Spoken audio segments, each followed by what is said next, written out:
ఉద్యమాలు అయితే ఆరంభించింది వైఎస్ఆర్ కాంగ్రెస్ పార్టీ. ఇప్పుడు రెండవ ఉద్యమం అని చెప్పాలి. మొన్న మధ్యన ఒకటి, ఇది రెండు, ఇంకోటి మూడోది కూడా ప్లాన్ చేస్తున్నారు. మొన్న రైతులకు సంబంధించి ఆశించినంత స్పందన రాలేదు.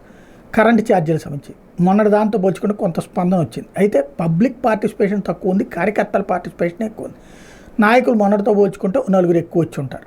అంటే నాయకులు క్రమంగా మళ్ళీ పని ప్రారంభించేటటువంటి పనిలో ఉన్నారు. అయితే స్వయంగా జగన్మోహన్ రెడ్డి కూర్చుంటున్నాడు అన్నప్పుడు ఉండే స్పీడ్ వేరు, రూట్ వేరు, ఆవేశం వేరు, ఆగ్రహం వేరు, వచ్చే కనెక్టివిటీ వేరు, వచ్చే వ్యూవర్షిప్ వేరు, రేటింగ్ వేరు. కాబట్టి జగన్మోహన్ రెడ్డి ఇదివరకు అయితే 48 గంటల దీక్షలని ఇట్లాంటి అంశాల మీద కూర్చునేవాడు. ఇప్పుడు ఆయన కూర్చోకపోవడం అన్నటువంటి దానివల్ల లోకల్ కార్యకర్తలు, నాయకులు ఆశించినంత సీరియస్నెస్ లేదు. పోలీస్ బందోబస్తులు పెట్టేసుకుని భారీ ఏర్పాట్లు చేసుకుంటే నామమాత్రపు పోరాటాలు నడుస్తున్నాయి. ఇది ఆలోచించుకోవాల్సింది వైఎస్ఆర్ కాంగ్రెస్ పార్టీ.